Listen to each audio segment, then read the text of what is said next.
Samantha. I love you all, by the way. I just, I'm so sorry, I'm so nervous. You got this, girl. You got you, you're good. Obviously, behind the scenes, there was loads of pranks. Was there ever a prank that you thought maybe you'd gone too far and you were going to get a call from producer? And if so, what was the prank? Everyone's looking in the same direction. How much is Misha's car worth is pretty close to... Everyone looking at you. I mean, I would say one of my favorite pranks, it generally generated from Jared or myself. But every now and again, somebody got us back pretty good. And the one on the end of the couch down here was the recipient of quite a bit of probably harassment as well. And I happened to be out of this situation, so I was just simply an audience member. But Jared and Misha were playing this game. There was a game that was very popular on the phones years ago called Words with Friends, and it was Scrabble effectively.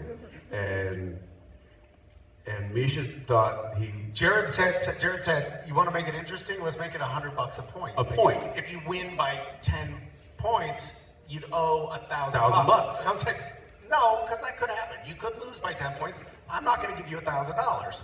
So he said, okay, how about $10 a point?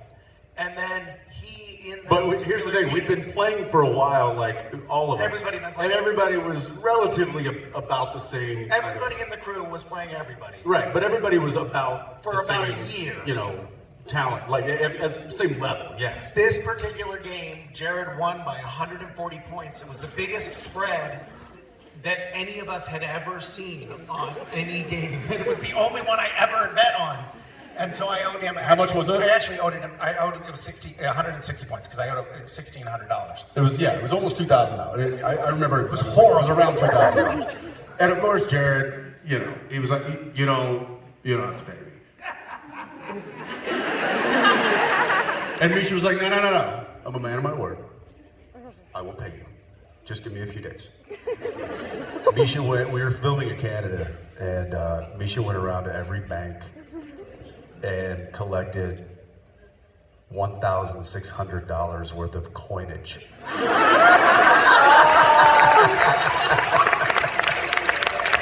And he filled up 5-gallon buckets with coins and drove them to work. And then while Jared and I were on set, proceeded to fill his trailer with a foot deep worth of coins. Pennies, really. And Jared came back and there was 1,600 Canadian dollars, I think at the time, worth of pennies. And I think they heard the expletives from Jared a few provinces over at that point. But I was really proud of Misha in that moment. I was like, you saved him up, didn't you? You saved him up and you won this one. Yeah. They didn't used to do me because I sort of had the air of I'm an old, grumpy old man and I might sit. We did your trailer once. Yeah, well, it was the girls did my trailer, and I walked in, and the bit that got me is I walked in and there was 750 pictures of Misha in my trailer. But my first thought was, oh shit, who's going to have to clear this up? Secondly, was like, oh my God, there are so many unsold Misha Collins calendars. Poor bastard. That's really good. I kept the one in my toilet for target practice. And I did find one a year later in my microwave, which I never used. I went, it's the same picture.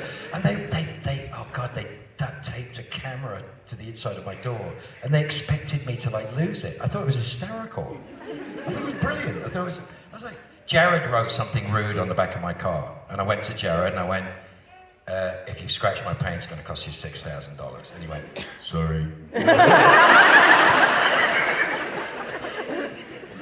It's really easy to deal with him.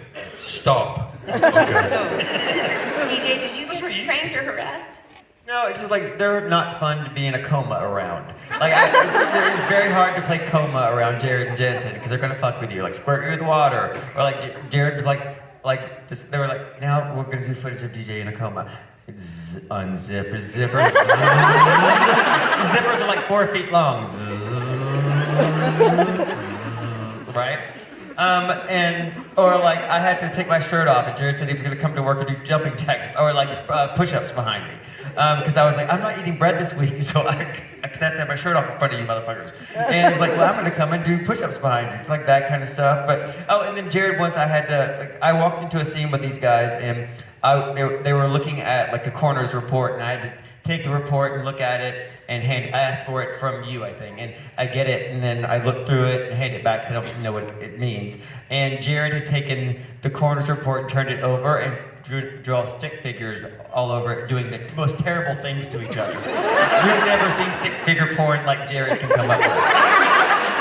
But the thing is, I was just like, I won't let you break. I'm not gonna let you break me. No. He broke every time. But here's the thing though, when I break though, it's over. And then the people that broke me get mad at me. So it just is best to not break. Misha kicked us off set at one point. Did you really? Yeah, I forgot about Tell that. us about this. That was relatively early on, and you were relentlessly screwing with me, and it was late at night, and everybody wanted to go home, and I said, "That's it, you two." I couldn't stop laughing.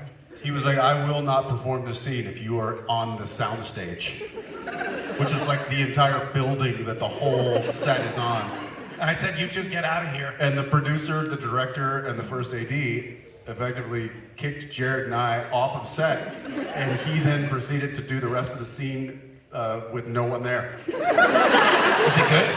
Well, actually, It was one of the best scenes he's ever done. Jensen recalled this story in the past, and you were like, we walked off set, and we were like, ha. Wait, did we just get kicked off our own set? and then I thought, like, fuck yeah, I got them. And then Robin Props and our scriptie were reading the Sam and Dean lines. And Crew people reading our lines for him. crew people were reading the lines off camera. But in order for Robin to give the right eye line for Jared, she was like, oh, maybe I'll stand on a That chair. apple box. So she stood on a chair. And then I saw Robin standing on a chair reading the off-camera lines and started laughing.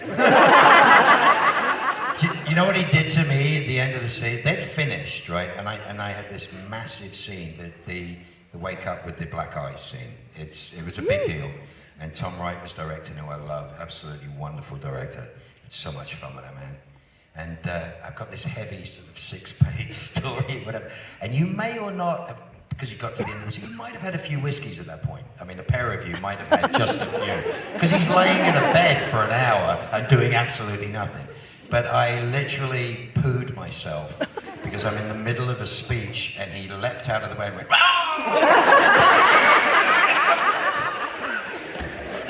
yeah. So yeah, they could get you. There's a fine line, in doing what we do, in getting the professional, like getting the job done, getting the work done, and getting it done in a way that we can all be proud of, but also finding ways to have fun getting there. And that's not easy to do, and it's certainly not a thing that is normal in our industry. In really laughing, like I think I've laughed harder on the set of our show than any other, like than in normal places. You know, just going out with friends, and we're like, I laugh harder at work. And I think that that's a testament to the set that was built, not just by Jared, but by everybody collectively. And I think that it speaks volumes in the characters that were written and the people that they hired to play them, and the personalities that were all kind of this dysfunctional family. We had so much family nonetheless. And we had so much fun doing what we did, and I think that that's one of the main reasons that it lasted for as long as it did. It's the kind of, you work hard, you play hard. You work hard, you play hard, and also if anybody was ever taking it way too seriously, you were screwed. That was it. That was the end of it. It's a steam valve. Like Yeah. sometimes things Yeah. would get like a little tired, like we'd get, and then something would either be created or just happen organically, and everyone would laugh. I'd get in trouble because my mascara would be running, and then we'd reset, and then we'd be able to just get right back on track. Yeah. You had to. Playing at a high level. Wasn't the crew naked when you came around a corner one time? We don't talk about that. I mean, that's brilliant. I mean, it's the willingness. I mean, when we did the end of season 8, which is like my favorite thing I think I've ever done ever as an actor, you know, which was what, 2 days of us being in that room doing what we do, and it was the top of the game. I will tell you this: that crew didn't make a sound between shots for 2 days. They didn't make. They have a right to make a sound. They have a right to talk. They have a right to live. And they didn't make a single sound, and we worked solidly for 2 days and did some of the best stuff we'd ever done. Certainly the stuff with me and Jared was my... Yeah, because everybody knew when it was time to lock it in and lock it up. Everyone did. And then when we didn't have to, we really messed around. We really messed around a lot. But it's a phenomenon. It's not normal, and I don't know. It's kind of a beautiful thing, and the further I get away from it, the more I miss it. I truly miss it with all my heart because it's a special thing. But I hope that in anything that I do, I get to carry a bit of it with me, you know, because it's a lovely lesson. Speaking of locking it up, when I'll lock it up here.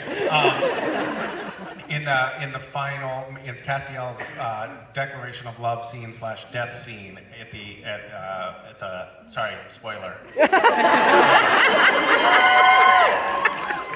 That was for me on the show. That was the apex of emotionality, and it was also the culmination of 12 years on the show. It was the last scene that I shot. It was Castiel's goodbye. It was Castiel's goodbye to Dean. It was Castiel's goodbye to the world. It was also my goodbye to the cast and crew. And so it was very emotional. And Rob Hader, who was our stunt coordinator, saw me sort of over in the corner, just like trying to just stay in an emotional space, which is not something we do very often or did very often on Supernatural, but it is something that we did when we needed to on Supernatural. We could fuck around, but then when there was that moment where you really needed to have that particular, when you needed to lock it up, everyone kind of keyed into it and paid attention and really respected it without anyone having to say anything. And I mean, it's like a basketball team that gets to know each other really well and just like everybody knows the dynamics. Rob Hader saw me off in the corner of the stage, sort of in the dark, and he just, wordlessly, took me by the hand, brought me over to a chair, and then stood like 10 feet away and Told everyone to leave you alone. And just like guarded so that everyone would leave me alone. And then when they called for me on the walkies to come to set, he came and just tapped me on the shoulder and said, "Ready when you are," and then escorted me to the set. Not his job at all, like not anything anyone ever talked about, but he was just like, he just saw, we need to protect this particular moment. And it was exactly what I needed. It was super helpful and just really keyed in and lovely. But we did have that kind of crew. Like the crew, it was the kind of crew that would notice when you needed anything, and also were willing to take their clothes off to fuck with it.